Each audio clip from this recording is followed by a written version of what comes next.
नमस्कार दोस्तों, मैं प्रशांत कौशिक संवाद इंडिया के मंच पर आप सभी का हार्दिक स्वागत करता हूं, हार्दिक अभिनंदन करता हूं, हार्दिक अभिवादन करता हूं। जैसा कि आप सभी जानते हैं कि संवाद इंडिया के मंच पर विभिन्न राजनीतिक विषयों पर चर्चा हम आपके सामने लेकर आते रहते हैं और आज भी उसी परिप्रेक्ष्य में एक बहुत ही महत्वपूर्ण राजनीतिक चर्चा उत्तर प्रदेश के उपचुनाव के संदर्भ में हम आपके सामने लेकर प्रस्तुत हुए हैं। आज की हमारी चर्चा में बहुत ही वरिष्ठ पत्रकार हमारे साथ इस चर्चा में जुड़े हुए हैं। उनके परिचय करवाने से पहले मैं अपने सभी सब्सक्राइबर्स का और सभी दर्शकों का धन्यवाद व्यक्त करता हूं कि वह लगातार उनके समर्थन जो हमें मिल रहा है वह हमारे लिए प्रेरणा स्रोत है और हमारे लिए प्रेरणादायक है। मैं अपने सभी दर्शकों का अभिवादन भी करता हूं और साथ में आग्रह करता हूं कि वह हमारे चैनल को सब्सक्राइब करें, जिससे संवाद इंडिया चैनल लगातार आगे बढ़ता रहे। आज की चर्चा की शुरुआत से पहले मैं अपने सभी जो पैनलिस्ट हैं हमारे, आज जो वरिष्ठ पत्रकार हैं हमारे, उनसे मैं आपका परिचय करा देता हूँ। हमारे साथ हैं देश के जाने माने पत्रकार, अति आदरणीय हैं सुनील शुक्ला जी, जो इलाहाबाद से इस समय हमारे साथ जुड़े हुए हैं और बहुत ही सार्थक और निष्पक्ष विश्लेषण करने के लिए उनकी बड़ी अलग पहचान है। तो मैं उनका संवाद इंडिया मंच पर बहुत बहुत स्वागत करता हूँ, बहुत बहुत अभिनंदन करता हूँ। साथ ही हमारे साथ निर्मल गुप्ता जी जुड़े हुए हैं, मैं उनका भी संवाद इंडिया मंच पर बहुत बहुत स्वागत करता हूँ। मैं सबसे पहले सुनील शुक्ला जी से इस चर्चा की शुरुआत करता हूँ। जैसा कि इस समय उत्तर प्रदेश के अंदर भी चुनावी पूरा तापमान एकदम से बढ़ा हुआ है, जहां देश में गुजरात चुनावों को लेकर पूरी सबकी निगाह गुजरात चुनावों की तरफ लगी हुई है और साथ ही हिमाचल चुनाव में भी कुछ दिन पहले मतदान हुआ है। लेकिन साथ ही उत्तर प्रदेश के अंदर भी राजनीतिक तापमान, अब पारा लगातार बढ़ता जा रहा है, क्योंकि खतौली, मैनपुरी और रामपुर तीनों सीट इस समय ऐसी हैं जहां पर राजनीतिक दिग्गज जो कि प्रतिष्ठा दांव पर लगी हुई है। तो ऐसे में मतदाता किसके पक्ष में मतदान कर किसका राजनीतिक वजूद को और बढ़ाने का काम करेंगे या किसका कम करने का काम करेंगे, यह आने वाले 8 तारीख को पता चलेगा जब उसके परिणाम सामने आएंगे। तो इसी परिप्रेक्ष्य में मैं सुनील शुक्ला जी से ये पूछना चाहता हूं कि जो मैनपुरी, रामपुर, खतौली तीन सीट इस समय विधानसभा की और लोकसभा की सीट को मिलाकर जहां पर दिग्गजों की प्रतिष्ठा दांव पर लगी हुई है, जहां पर मुलायम सिंह जी के निधन के पश्चात जो मैनपुरी लोकसभा सीट रिक्त हुई, वहां पर मुलायम सिंह जी की विरासत को लेकर, उस विरासत को आगे बढ़ाने में अखिलेश यादव जी ने डिम्पल यादव, अपनी जो पत्नी है उनकी, उनको चुनाव में उतारा, जिससे कि वो विरासत को अक्षुण्ण रख सकें।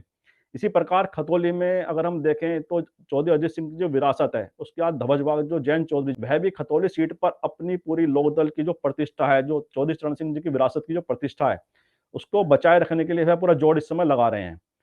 और ऐसी रामपुर में आजम खां जहां लगातार 10 बार विधायक रहे हैं, सांसद रहे हैं, जहां से इनकी जो राजनीतिक भूमि रही है, उसकी इनकी प्रतिष्ठा भी दांव पर लगी हुई है। तो ये चुनाव जरूर, उपचुनाव जरूर है, लेकिन राजनीतिक प्रतिष्ठा दिग्गजों की दांव पे लगी हुई है। इस संदर्भ में आपका क्या आकलन है, कैसे, किस दृष्टिकोण से आप इसको देख रहे हैं? सुनील शुक्ला जी। धन्यवाद प्रशांत जी। उत्तर प्रदेश के इन तीनों उपचुनाव में मैनपुरी, रामपुर और खतौली, ये बिल्कुल आपने सही कहा कि सत्तारूढ़ दल से ज्यादा जो वहाँ के स्थानीय नेता, विपक्ष के नेता हैं, उनकी प्रतिष्ठा दांव पर है। मैनपुरी लोकसभा सीट पर समाजवादी पार्टी की प्रतिष्ठा दांव पर है, इस लिहाज से कि पार्टी के संस्थापक और नेता मुलायम सिंह जी की लिगेसी को बचाने की जिम्मेदारी इस प्रमुख विपक्षी दल के ऊपर है। पूरी ताकत, अगर वो आज तक कभी इस सीट पर भारतीय जनता पार्टी जीत नहीं पाई और लगातार विपक्षी दल और खासतौर से मुलायम सिंह जी वहां से जीतते रहे हैं, तो यह उनके मृत्यु के बाद ये पहला चुनाव है। तो यह बड़ा भारी राजनीतिक चुनौती उनके सामने है उस पार्टी के ऊपर कि वह इस लेगेसी को बचाए रख पाते हैं या नहीं। और ये परिवार की, समाजवादी परिवार की ये सीट रही है, या तो मुलायम सिंह जी जीते हैं या उनके ग्रैंडसन तेज प्रताप जीते हैं या दूसरे धर्मेंद्र जी जीते हैं। मानिए उस सीट पर ये परिवार के ही लोग हमेशा से जीतते रहे हैं। तो ये बड़ी चुनौती उनके सामने है और अच्छी बात केवल है कि इस चुनौती को भारतीय जनता पार्टी के खिलाफ समाजवादी पार्टी ने स्वीकार किया है। पार्टी के ही एक नेतृत्व के परिवार के एक सदस्य डिम्पल यादव को उन्होंने मैदान में उतारा और जिस समाजवादी पार्टी नेतृत्व परिवार के बिखराव की बात कही जा रही थी, उसको एकजुट करने में इन्होंने सफलता पाई और एक जिम्मेदारी के साथ गंभीरता पूर्वक इस प्रचार अभियान को चला भी रहे हैं। जो लापरवाहियां या जो अनदेखी या राजनीतिक सूझबूझ की कमी आजमगढ़ और रामपुर लोकसभा के उपचुनाव में दिखाई पड़ी थी समाजवादी पार्टी की ओर से, कम से कम मैनपुरी के लोकसभा उपचुनाव में ये दिखाई नहीं पड़ रहा है। और पूरी गंभीरता से पूरी की पूरी पार्टी लगी हुई है। और शिवपाल यादव जी के बारे में कहा जा रहा था कि हो सकता है कि वो विरोध करें, अलग रहें, ना साथ आवे, लेकिन कम से कम वो भी उनको साथ ले आए और एक गंभीर प्रचार चल रहा है वहाँ। हालांकि भारतीय जनता पार्टी भी इस सीट को समाजवादी पार्टी से छीनने के लिए भी अपने प्रयासों में कोई कमी नहीं छोड़ा उन्होंने, वो भी लगे हुए हैं। और मुख्यमंत्री सहित प्रदेश सरकार के तमाम मंत्रियों के कार्यक्रम वहाँ लगातार चल रहे हैं। विभिन्न जिलों से वहाँ के पार्टी कार्यकर्ता लगे हुए हैं। तो भारतीय जनता पार्टी के ऊपर एक जहाँ चुनौती यह है कि उस पार्टी को, उस सीट को समाजवादी पार्टी से छीनना, ये वो चुनौती है। हालांकि आप याद कीजिए कि मुलायम सिंह यादव जी जब चुनाव लड़े हैं वहाँ, भारतीय जनता पार्टी के वरिष्ठ नेता, खासतौर से प्रधानमंत्री सम्मानित नरेंद्र मोदी जी ने कभी वहाँ प्रचार नहीं किया। तो एक तरह से एक walk over Bharatiya Janata party की ओर से मिलता रहा है, कह सकते हैं आप। या ये भी हो सकता है कि भारतीय जनता पार्टी समझती रही हो कि यहाँ समय खराब करना बेकार है। दोनों अपने हिसाब से कुछ भी कह सकता है, लेकिन यह तथ्य है कि प्रधानमंत्री जी ने कभी वहां प्रचार नहीं किया, न 2014 के चुनाव में, न 2019 के चुनाव में। वहीं दूसरी तरफ रामपुर की अगर आप बात करेंगे तो रामपुर भी परंपरागत सीट है समाजवादी पार्टी की, और खासतौर से आजम खान साहब की। वो लगातार वहां से चुनाव जीतते रहे हैं और भारतीय जनता पार्टी की दाल कभी गली नहीं, वो सीट कभी जीत नहीं पाई हो। इसलिए उनके सामने भी विकल्प है। हालांकि संसदीय इतिहास में पहला चुनाव हो रहा है जब आजम खान एक सामान्य मतदाता भी नहीं है, वोट देने का भी अधिकार उनसे छीन लिया गया है। तो यह एक तरह का इन परिस्थितियों में रामपुर का चुनाव है, और रामपुर के चुनाव के लिए भारतीय जनता पार्टी ने पूरी ताकत लगाई हुई है। वहाँ मंत्रियों का, पार्टी के पदाधिकारियों का लगातार आना जाना है। पूर्व केंद्रीय मंत्रियों का एकदम शिविर करके, कैंप करके लोग वहाँ प्रचार अभियान चला रहे हैं। तो वहाँ भी समाजवादी पार्टी के सामने, और खास तौर से आजम खान के सामने, उस सीट को बचाए रखने की एक बड़ी चुनौती है। अब आप खतौली में अगर आप आइएगा तो खतौली में पिछले दो चुनाव को छोड़ दीजिए आप, संभवतः 2014, 2017 और 2012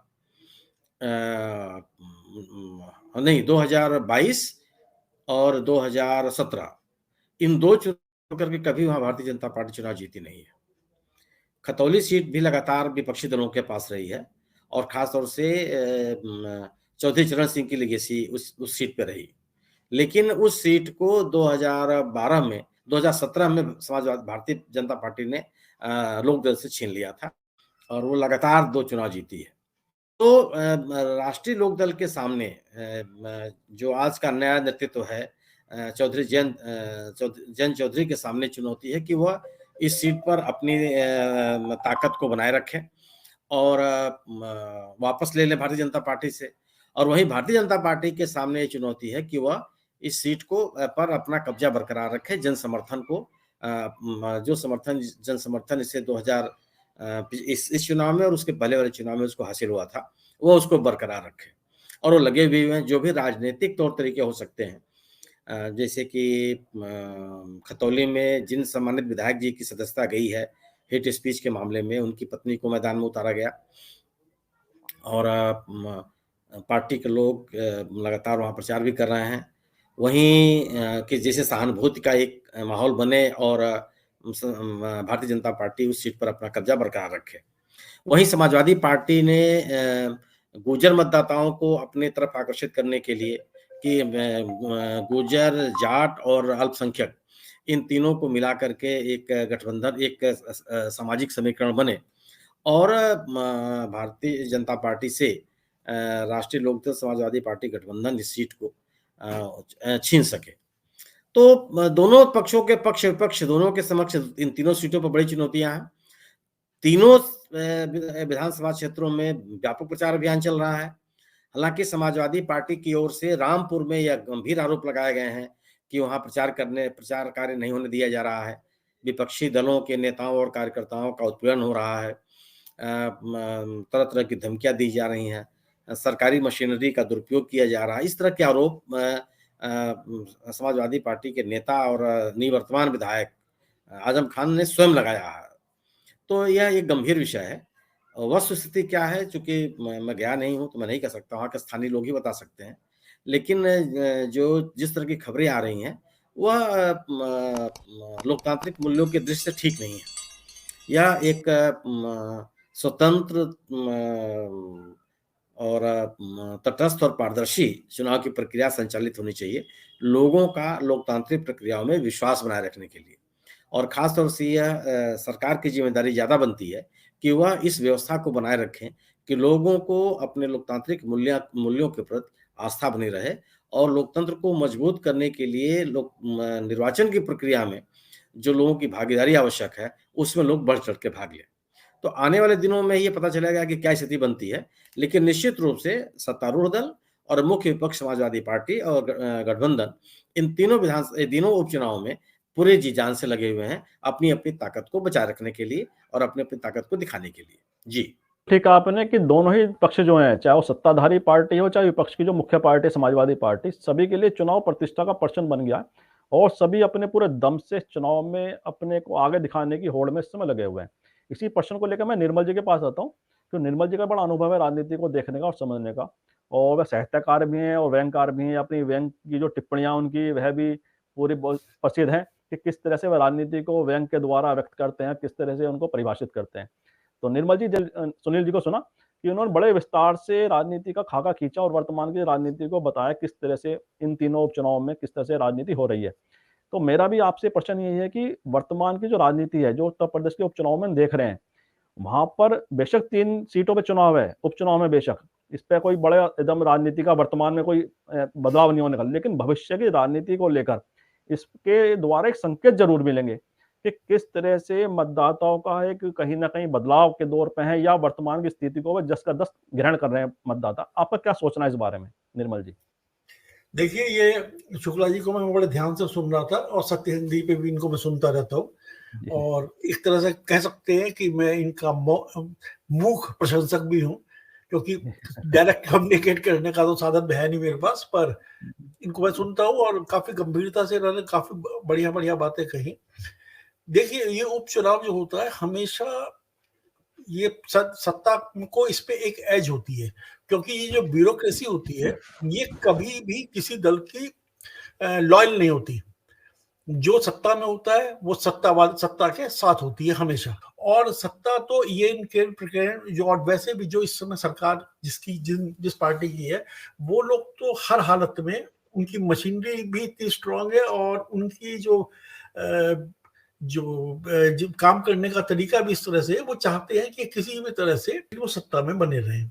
और इसीलिए यहाँ इन चुनावों पे बार बार सवाल उठ रहे हैं। इससे पहले जो 2 उपचुनाव लोकसभा के हुए थे, तब भी ये सवाल उठे थे कि सब कुछ जो हुआ वो सब पारदर्शी नहीं था, ईमानदारी से नहीं हुआ, उसमें काफी कुछ ऐसा हुआ। और बार बार आजम खां भी उसी बात को कह रहे हैं। और आज मैंने डिम्पल यादव का भी एक बयान पढ़ा कि वो भी कहीं ना कहीं इसके चुनावी मशीनरी के दुरुपयोग को लेकर सशंकित है। और इस यदि शंका लोगों के मन में उठ रही है तो वो कुछ ज्यादा गलत भी नहीं है। और उन्होंने इटावा के डीएम और एसएसपी को या वहां पे एसपी होता होगा, तो उसको हटाने की चुनाव आयोग से मांग भी रखी है, ऐसा मैंने आज ही पढ़ा।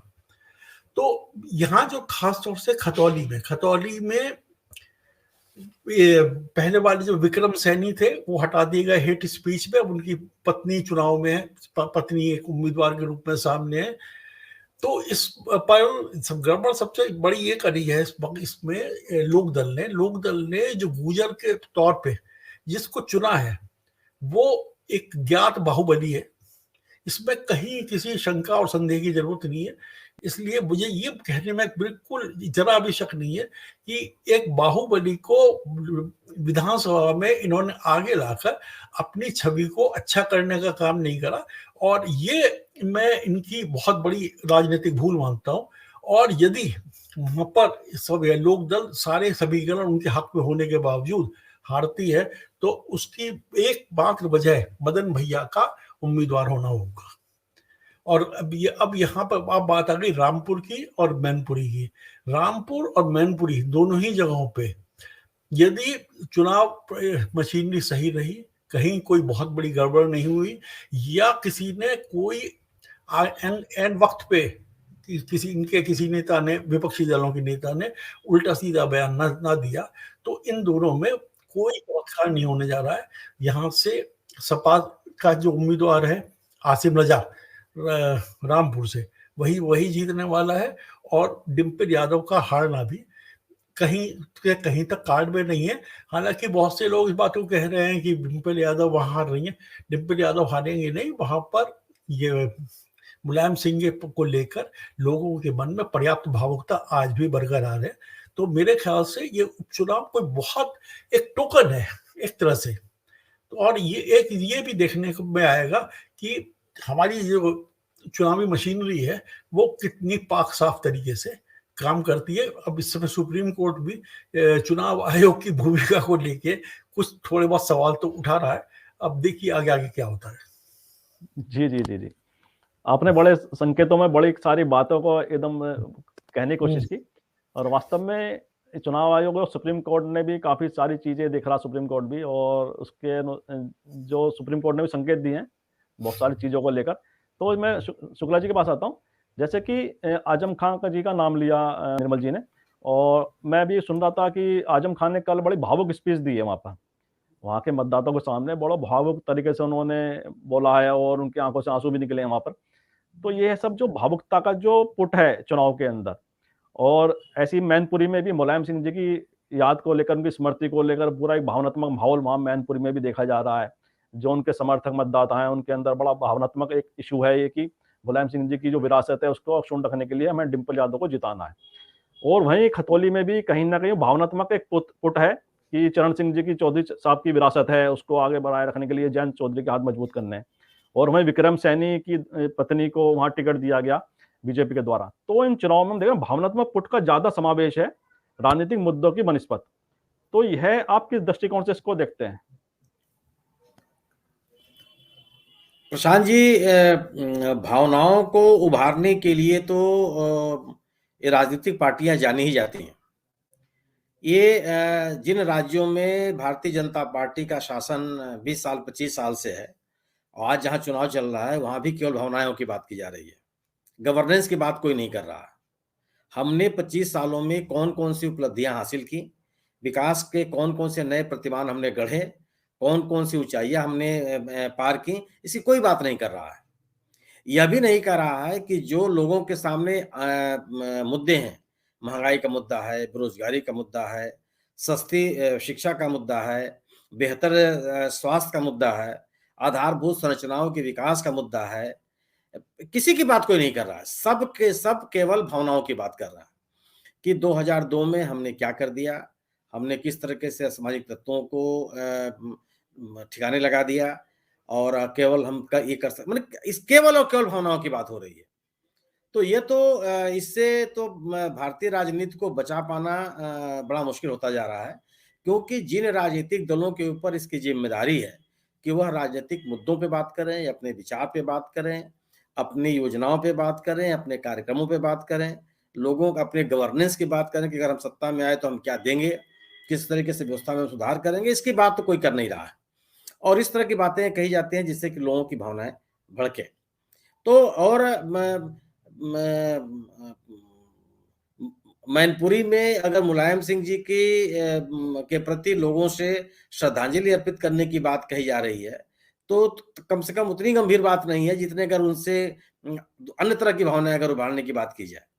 एक नेता जो लंबे समय तक जिस संसदीय क्षेत्र का प्रतिनिधित्व करते रहे हों और जिनका उस जगह से लगाव भी है, लोग इस बात को महसूस भी, अच्छी बात है कि इस बात को लोग महसूस भी करते हैं। हर नेता के विरोधी होते हैं, हर राजनीतिक दल के विरोधी होते हैं, समर्थक होते हैं, लेकिन मुलायम सिंह जी के प्रति मैनपुरी में लोगों के मन में एक लगाव दिखता है। अगर लोगों से आप बात करें तो लोग आप उनका विरोध भले करेंगे, लेकिन कहेंगे कि नहीं, वहाँ उन्होंने बहुत काम किया है। और एक तरह का व्यक्तिगत संबंध लोगों ने लोग महसूस करते हैं मुलायम सिंह जी से। लोग अपनी बात, लोग ये कहते हैं कि हम लोग नेताजी से कभी मिल लेते थे, अपनी बात कह लेते थे और हम लोग की बात सुनी भी जाती थी। तो एक तरह की बात लोगों के मन में है। तो भावनाओं को उभारने की बात तो ये होगी ही होगी। अगर मान लीजिए कि आजम खान साहब रामपुर में यही तो कह रहे हैं ना कि साहब इतने सालों तक मैं जेल में रहा, मेरा बहुत उत्पीड़न हुआ, मैंने ये काम किया, मैंने वो काम किया और किस तरीके से मेरे खिलाफ सत्ता का दुरुपयोग किया जा रहा है, मेरे परिवार को नष्ट करने की कोशिश की जा रही है। यही बात कर रहा हूँ, कोई भी नेता कहेगा। लेकिन तुलना यह है कि अगर विपक्ष का नेता ये कहता है कि मेरे साथ किस तरीके से उत्पीड़न हो रहा है, सत्ताधारी दल पहुंच करके किसी गवर्नेंस की बात नहीं कर रही है कि पिछले 5 साल में हमने ये कर दिए और आगे आने वाले सालों में हम ये करेंगे। अगर रामपुर का हमको विकास करना है, रामपुर में उद्योग लगाना है, रामपुर के जो स्थानीय उद्योग धंधे हैं उनको हमको विकास करना है, रामपुर की कनेक्टिविटी बेहतर करनी है, लोगों का जीवन में गुणात्मक सुधार लाने हैं, वहाँ की शिक्षा बेहतर करना है, स्वास्थ्य की बेहतर सुविधाएं मुझे उपलब्ध करानी है, व्यापार बढ़ाना है, नौकरी के अच्छे साधन जुटाने हैं। कोई सरकार भी इस तरह की बात नहीं कर रही है। सरकार भी उन्हीं भावनाओं की बात कर रही है कि आप बहें और आपका पोलराइजेशन हो जाए। तो ये तो बहुत ही कठिन दौर से भारतीय राजनीति गुजर रही है। इसका निदान क्या होगा, ये तो जो नया मतदाता है उसके हाथ में बहुत कुछ है, क्योंकि नया मतदाता ये जिसकी स्लेट एकदम बिल्कुल साफ है, वो केवल अभी अपने भविष्य को लेकर के वो चिंतित है। उसके सामने तमाम मुद्दे गौण हैं। उसके सामने यह मुद्दा है कि उसको एक अच्छी शिक्षा मिले और अच्छी शिक्षा के बाद उसके पास रोजगार के अवसर हो। उसके पास ये मुद्दा है कि उसके जीवन में गुणात्मक सुधार हो। उसके पास ये मुद्दा है कि वह एक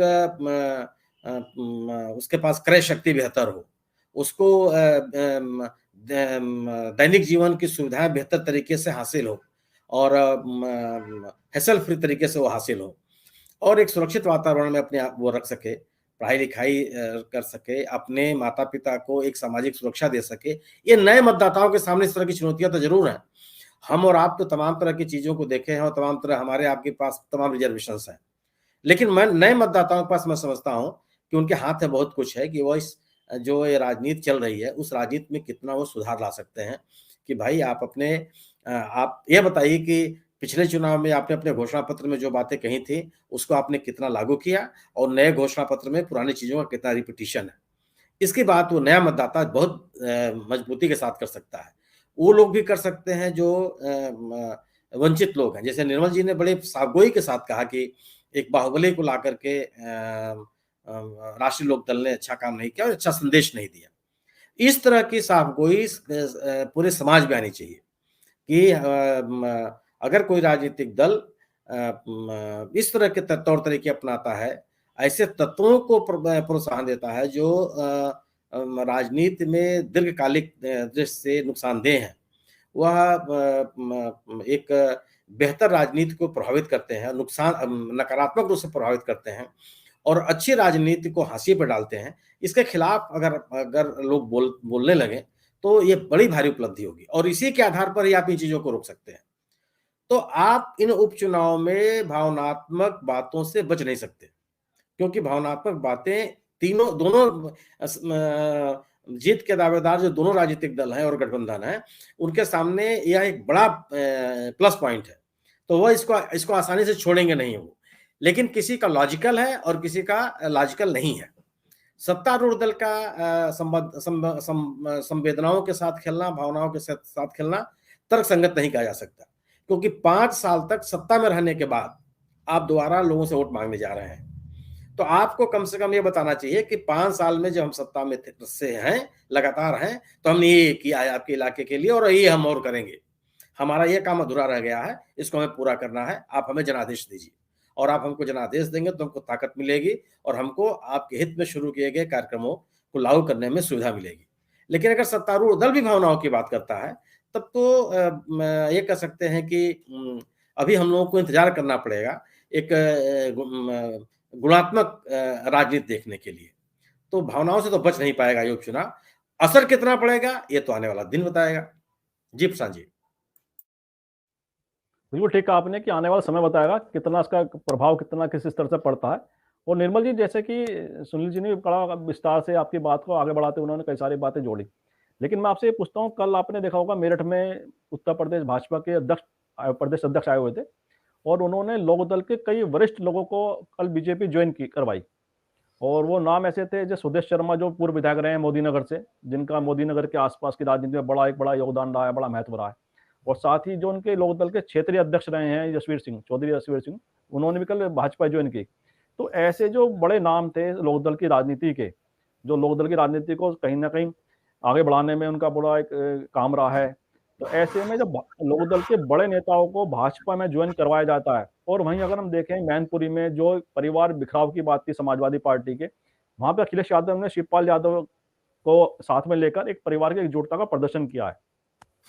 तो यह जो आप दो सीन देख रहे हैं, इस पे किस तरह से आपका आपका अध्ययन है, किस तरह का क्या दृष्टिकोण है कि जो ये जो कल लोकदल के जो लोग भाजपा में ज्वाइन किया है, इससे क्या लोकदल की राजनीति सीधे सीधे प्रभावित हो रही है कि चौधरी जैन सिंह अपने साथ अपने वरिष्ठ लोगों को जोड़ नहीं पा रहे हैं? क्या दर्शाता है ये? ये जैन का काम करने का तरीका कुछ फर्क है, ये सत्य है। और जहां तक ये भावुकता की बात जो हो रही थी, इसको तो आप इस तरह से समझ लीजिए कि ये तो हमारे भीतर गहरे तक जड़ जमा चुकी सामंतशाही की प्रवृत्तियां हैं कि हम किसी को भी अब बना देते हैं, ये पिछले 25 साल से जीत रहे हैं, अब इनके बाद इनका लड़का जीत रहा है, अब इनका पोता जीतेगा, इसके बाद इनका एक और लड़का है, एक लड़का होने वाला है, वो बनेगा। ये कोई बढ़िया बात नहीं है, पर इससे हम, चूंकि हमारे इतिहास की में ये बात बहुत गहरे तक रूपी हुई है कि ये राजा का लड़का राजा होगा, ये सब चल रहा है। इसमें एक बहुत दिलचस्प बात आपको मुजफ्फरनगर के चुनाव की एक बहुत पुरानी बात मैं आपको बताता हूँ कि वहां पर अनुराधा चौधरी बीजेपी, उसके पहले लोकदल में थी वो, और मंत्री भी रही पीडब्ल्यूडी की, पर जब वो बीजेपी में आ गई थी, तो पहला चुनाव जब वो लड़ रही थी लोकदल से, तो रात को वो कहीं चुनाव प्रचार पे पहुंची और इसके बाद उन्होंने वो सब सभा उभा करके पूछा अपने जो उनके विश्वसनीय निकटवर्ती लोग थे कि आप लोगों को क्या लग रहा है। तो उनमें से एक जाट था, तो उसने कहा कि भाई तो उसको जो अनुराधा से कहा कि तू तो जीती रखी है, जैसे वहां मुजफ्फरनगर में बोला करते हैं कि तू तो जीती रखी है। उसने कैसे जीती रखी हो? उसने कहा तेरी तस्वीर लगी हुई थी बैनर पे और गाड़ी का से कीचड़ उछलकर उस पे गिर गया, तो एक जाट अपनी पगड़ी उतार कर उस पे लगी हुई कीचड़ को साफ कर रहा था। कह रहा यदि जाट अपनी पगड़ी उतार के किसी की कीचड़ साफ कर रहा है तो ये तो समझ ही लो कि वो तुम्हें हारने नहीं देगा।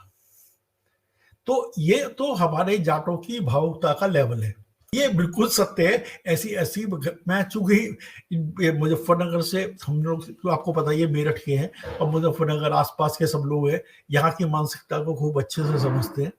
पर ये जो काम इन्होंने खतौली में किया है लोकदल ने, इसको मेरी समझ, ये हालांकि गणित के हिसाब से तो बिल्कुल ठीक है कि भाई गुर्जर हो गए, जाट हो गए, अल्पसंख्यक हो गए और बिल्कुल स्पष्ट रूप से सैनियों से ज्यादा वोट हो गए और आप जीते रखे। पर ये भी तो होगा कि यदि आप इस तरह का आदमी ले आएंगे तो एक आप उसके खिलाफ भी तो एक लोग एकजुट होंगे। यदि ऐसा हुआ तो फिर तो इसको लोग इसका जयंत का ये जो दांव है ये तो गलत साबित होने वाला है। एक बात पक्की समझ लीजिए, लोकतंत्र में अंकगणित काम नहीं करता और उस तरह से तो बिल्कुल नहीं करता कि एक और एक मिला के 2 हो जाते हैं, कभी कभी एक और एक मिला के 0 भी हो जाते हैं। तो मैं तो खैर इससे मतलब नैतिक रूप से भी सहमत नहीं हूँ और तार्किक रूप से भी सहमत नहीं हूँ ये जिस तरह से इन्होंने अपना उम्मीदवार वहां पे घोषित करा है। पर इसके बावजूद ये जो चुनाव है इसको आप एक तरह से लिटमस टेस्ट समझिए, फिर ये समझने की कोशिश करिए कि हमारे उपचुनावों में ये जो लोकतांत्रिक शुचिता का भी सवाल है कि हमारी जो सत्ता में जो लोग हैं वो लोग कितने हद तक अपनी जिम्मेदारियों के प्रति और या कहीं एक नैतिक रूप से किस कदर और किस स्तर तक ईमानदार है या सरासर बेईमानी पे उतरे हुए, ये देखना भी बहुत दिलचस्प होगा। जी जी जी जी जी वास्तव में चुनौती तो सभी पार्टियों के लिए सामने है और लोकदल के सामने ज़्यादा बड़ी चुनौती है अपने अस्तित्व को आगे बचाए रखने की और आगे बढ़ाने की। और सुनील जी, जैसे आप भी पूरा देख रहे हैं कि पूरे उपचुनाव की जो गतिविधि इस समय एकदम शिखर पर है, तो जहाँ लोकदल के लिए चुनौती बढ़ती जा रही है, वहाँ ये माना जा रहा है कि खतौली का सीट में वास्तव में संघर्ष बड़ा है, बराबर का संघर्ष माना जा रहा है। और मैनपुरी और रामपुर ऐसा माना जा रहा है कि समाजवादी पार्टी शायद एज पे है वहाँ पे। यह तो अलग बात है कि क्या स्थिति बनती है। और रामपुर में भी ऐसा सुना जा रहा है, ऐसा देखा जा रहा है कि भाजपा ने वहाँ पे जो उनके अल्पसंख्यक नेता हैं, जैसे केंद्रीय मंत्री रहे मुख्तार अब्बास नकवी और मोहसिन रजा जो प्रदेश में मंत्री रहे हैं, और एक दानिश जी हैं जो मंत्री राज्य मंत्री का दर्जा प्राप्त है। तो सारे जो मुख्य उनके अल्पसंख्यक नेता हैं वो सब रामपुर में इसमें डेरा डाले हुए हैं और लगातार वहाँ पे लोगों के बीच जाकर बातचीत कर रहे हैं, भाजपा के पक्ष में एक माहौल बनाने का प्रयास कर रहे हैं। तो और कहा यह भी जा रहा है कहीं ना कहीं कि कुछ जो अल्पसंख्यक मतदाता हैं कहीं ना कहीं भाजपा के साथ किन्हीं किन्हीं क्षेत्रों में वह चाहे कम प्रतिशत है, वो भाजपा को अपना समर्थन दे रहे हैं। इसमें आप क्या सच्चाई देखते हैं? आप किस तरह से इस पूरी पिक्चर को देख रहे हैं कि क्या स्थिति बन सकती है, और साथ ही उन चुनाव का जो परिणाम आएगा, क्या वह कुछ भविष्य की राजनीति को इंगित करेगा? अगर अल्पसंख्यक मतदाता भारतीय जनता पार्टी की तरफ आकर्षित होने लगे और भारतीय जनता पार्टी भी उनको अपने फोल्ड में अपने साथ लाने की कोशिश करे, इससे बेहतर बात क्या हो सकती है? लेकिन क्या ऐसा है? अगर आप उत्तर प्रदेश की 403 विधानसभा में एक अल्पसंख्यक उम्मीदवार आपको नहीं मिलता, अगर गुजरात के 182 विधानसभा सदस्यों में एक आपको अल्पसंख्यक उम्मीदवार नहीं मिलता, आपको पूरे के पूरे केंद्रीय कैबिनेट में एक अल्पसंख्यक मंत्री आपको नहीं मिलता, तो यह समूह कैसे आप पर विश्वास कर ले? और क्यों कर लेगा? कर ले तो इससे अच्छी बात ही नहीं है। अगर इस पार्टी के अन्य अनुषांगिक संगठनों में अल्पसंख्यकों के प्रति एक तरह की जो भावनाएं दिखाई पड़ती हैं वो बंद हो जाए, एक अविश्वास का जो माहौल है वो खत्म हो जाए, आप वो भी एक इस देश के नागरिक माने जाने लगे, जो तमाम तरह के उनके अंदर जो शंकाएं हैं वो खत्म हो जाए, ये तो माने ये देश स्वर्णिम काल में चला जाएगा। जिस हेट की बात करते हैं आप, जिस दुराव की बात करते हैं, जिस असहिष्णुता की बात करते हैं, जिस निर्मतभेदों की बात हम लोग करते हैं, अगर वो खत्म हो जाए तो शानदार बात होगी। लेकिन क्या सत्तारूढ़ राजनीतिक दल के द्वारा इस तरह की प्रभावी तार्किक प्रयास दिख रहे हैं क्या आपको? कहने की बात अलग है, दानिश अली हो चाहे नकवी साहब हो, इनके कहने से मुसलमान क्यों वोट दे देगा आपको? क्या मुसलमान नकवी साहब से नहीं पूछेगा कि अगर आप भारतीय जनता पार्टी के साथ हमको ले चलने की बात आप कर रहे हैं तो आपका मंत्रिमंडल में रहना क्यों खत्म हो गया? आप क्यों इस्तीफा दे दी चले आए? क्यों आपको दोबारा नॉमिनेट नहीं किया गया? और अगर आपको नॉमिनेट नहीं किया गया तो दोबारा हमारे बिरादरी या समुदाय से कोई व्यक्ति क्यों नहीं गया? प्रश्न ये नहीं है। अगर आप अपनी सभाओं में अपने मंच के बगल में बुलडोजर खड़ा करके भाषण देंगे तो आदमी क्यों विश्वास कर लेगा आपके ऊपर? प्रश्न ये है ना कि आप कहें कुछ, करें कुछ, दिखाएं कुछ, तो कैसे आप मान सकते हैं कि समाज में इस तरह की भी चेतना बची नहीं है कि आप जो कहेंगे उसको लोग स्वीकार कर लेंगे और आपके किए की लोग अनदेखी कर देंगे। अगर आपने, बहुत अच्छी बात है कि अगर आपने इस देश में माफियाओं के खिलाफ कार्रवाई की है प्रदेश में, बहुत प्रशंसनीय काम है, कोई बात नहीं इसमें, हर आदमी तारीफ करता है। लेकिन समान दृष्टिकोण से सबके साथ कार्रवाई की गई। जितने माफिया हैं जिन जिलों में, सबके साथ आपने कार्रवाई की। ये सवाल है ना लोगों के सामने। लोगों के मकान गिरा दिए गए, तो क्या जितने अपराधी थे सबका मकान गिरा दिया आपने? किनके मकान गिराए गए? तो ये लोग देखते नहीं हैं और इन घटनाओं का कोई संदेश नहीं जाता। आपको समाज में बुलडोजर दिखाने की जरूरत क्या है? बुलडोजर कोई काम नहीं करता ना, प्रशासन काम करता है, सरकार काम करती है, उसकी नीतियां काम करती हैं, उसके संदेश काम करते हैं। अगर आपके काम करने का तौर तरीका इस तरह का नहीं है कि पूरे के पूरे समाज पर समान रूप से उसका असर पड़े और आप समुदाय विशेष को एक तरह का संदेश देने की कोशिश करें, तो ये क्या है? क्या यह संवैधानिक तौर तरीका है? क्या किसी कानून का ये चिन्ह हो सकता है बुलडोजर।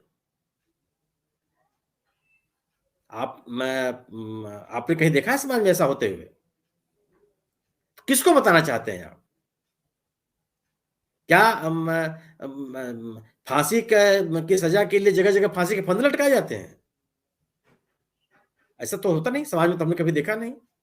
दहशत के जो चिन्ह होते हैं, क्या समाज में उसको व्यापक पैमाने से प्रचार करना किस बात का संकेत है? डर की चीजें ज्यादा से ज्यादा प्रचारित की जाएं, तो क्या यह एक विकसित सभ्य समाज का लक्षण है क्या ये? लेकिन आप कर रहे हैं। क्यों कर रहे हैं? किसके लिए कर रहे हैं? जिसके लिए कर रहे हैं, क्या वो इस बात को समझता नहीं है? तो आप कोशिश करें, अच्छी बात है ये, आप उनको अपने साथ जोड़ें भी बहुत अच्छी बात है, लेकिन केवल कहने से नहीं होता है, आपको यह करके दिखाना पड़ेगा। आपकी सरकार किसी राज्य में रास्ते पे बुलडोजर चला दे कि नहीं हम इसको रहने नहीं देंगे,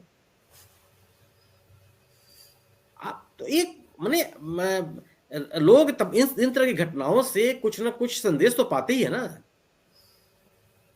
तो अगर अल्पसंख्यक समाज को विश्वास में लेने, उनके मन में व्याप्त भय को दूर करने, उनके मन में अपने प्रति समर्थन के भाव पैदा करने, अपने जनाधार के सामाजिक दायरे को और बढ़ाने के लिए अगर सत्तारूढ़ दल प्रयास करता है, बहुत प्रशंसनीय है ये।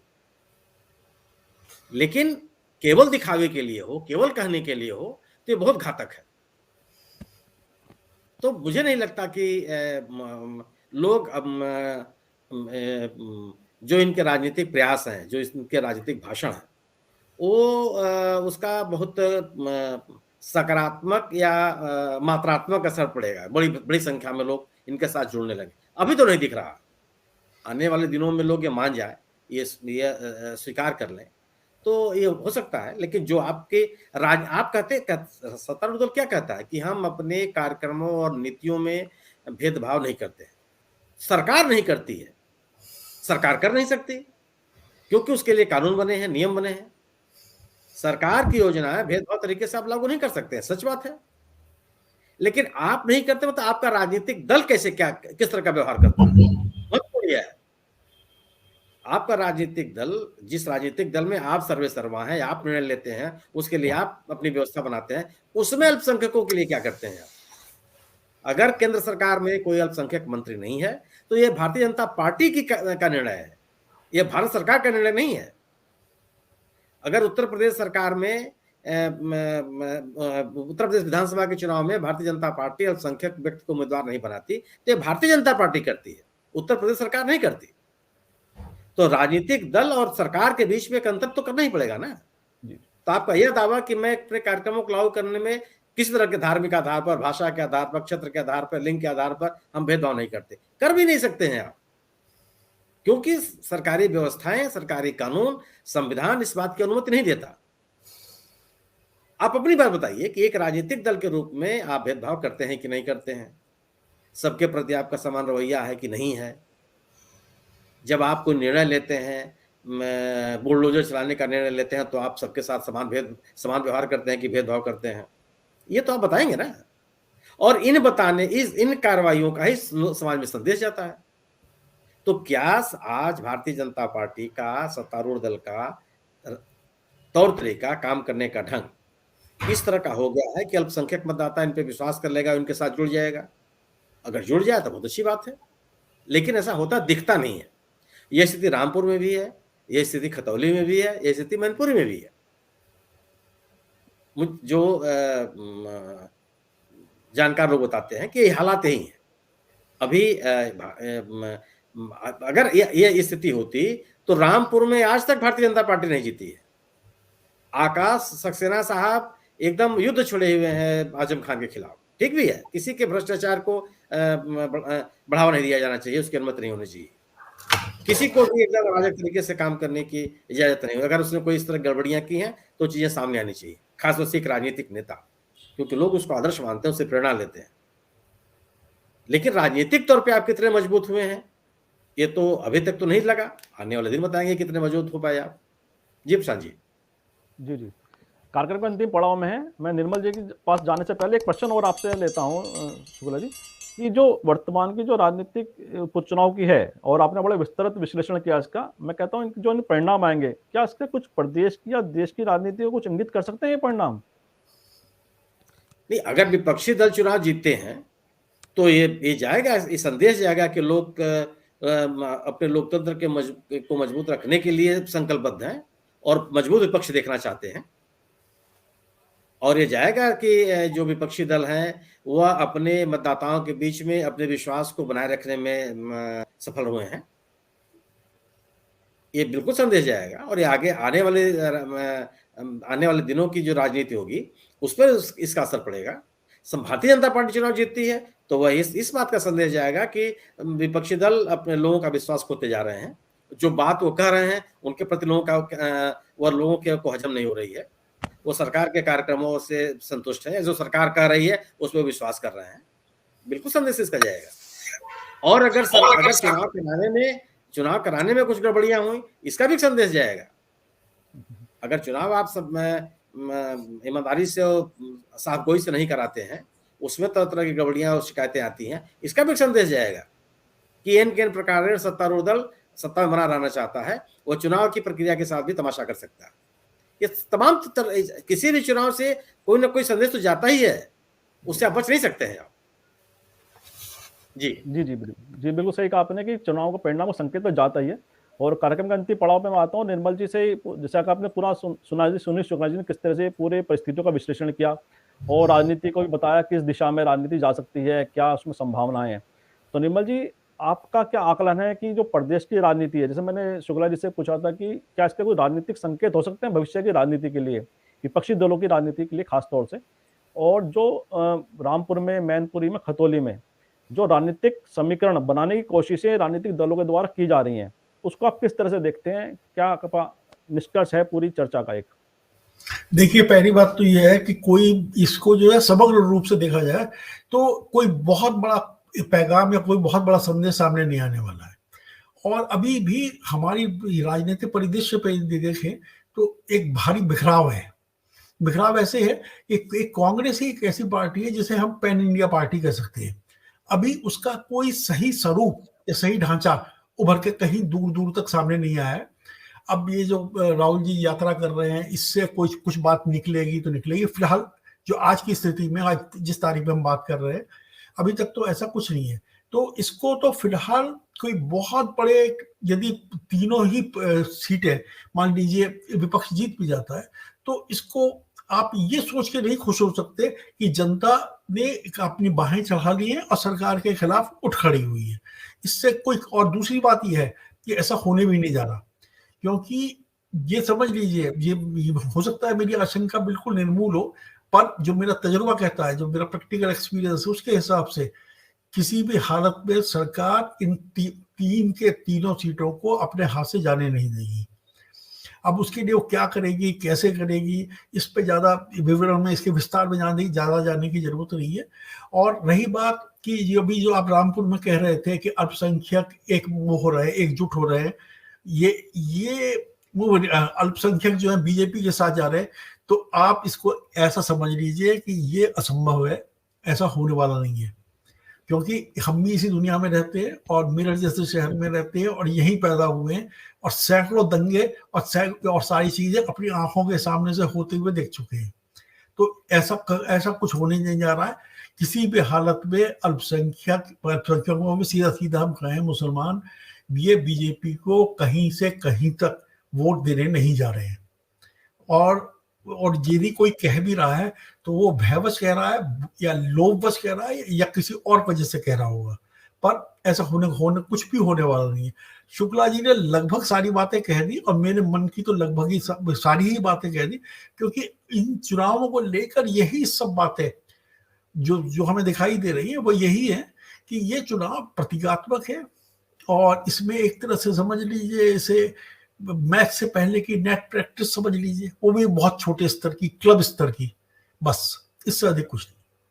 बहुत सही कहा आपने कि प्रतीकात्मक चुनाव के तौर पर हम देख सकते हैं इसको, और भविष्य की राजनीति किस दिशा में जाती है उसको भी अभी देखना पड़ेगा। और जो वर्तमान में जो परिस्थितियां हैं वह वास्तव में विपक्ष के दलों के लिए तो चुनौतीपूर्ण है ही, साथ ही बीजेपी के लिए भी चुनौती इस संदर्भ में है कि वह मैनपुरी और रामपुर में अपनी प्रतिष्ठा को सवाल बनाकर वहां पे वह चुनाव लड़ रही है। तो ये मतदाता किसके पक्ष में जाते हैं तो भविष्य बताएगा, और गुजरात और हिमाचल चुनाव के परिणाम के साथ ही इन उपचुनाव का भी परिणाम सामने आएगा। तो ये भी पता चलेगा कि देश का मतदाता, उन राज्यों का मतदाता और यूपी का मतदाता कुछ क्या अपने अंदर परिवर्तन ला रहा है, या जो जिस तरह से माहौल है उसी में वह अभी अपने को कहीं ना कहीं समाये हुए हैं। इन्हीं शब्दों के साथ आज की चर्चा को विराम देते हैं, और सुनील शुक्ला जी ने और निर्मल जी ने बहुत ही सार्थक तरीके से, बहुत ही विस्तृत रूप से इसका विश्लेषण किया, और हमें पूरी आशा है, पूरी उम्मीद है कि हमारे दर्शकों को ये चर्चा जरूर पसंद आएगी। और मैं सुनील शुक्ला जी और निर्मल जी का बहुत बहुत आभार व्यक्त करता हूँ, बहुत बहुत धन्यवाद व्यक्त करता हूँ कि इन्होंने बहुत ही जो गरिमा हमारे संवाद इंडिया मंच की जो एक पहचान है, गरिमापूर्ण संवाद, स्वस्थ विमर्श, उसी को उन्होंने और उत्कृष्टता प्रदान की अपने विचारों से, अपने विश्लेषण से। मैं उनका इसलिए पुनः हृदय की गहराई से पुनः आभार व्यक्त करता हूँ, पुनः धन्यवाद करता हूँ। बहुत बहुत धन्यवाद, बहुत बहुत अभिवादन। साथ ही मेरा अपने सभी दर्शकों से आग्रह है कि इस वीडियो को लाइक करें, शेयर करें, कमेंट करें। साथ ही संवाद इंडिया चैनल को सब्सक्राइब के साथ बेल आइकन जरूर दबाएं, जिससे संवाद इंडिया के अपडेट आपको समय से मिलते रहें। आप सभी का बहुत बहुत धन्यवाद, बहुत बहुत अभिवादन।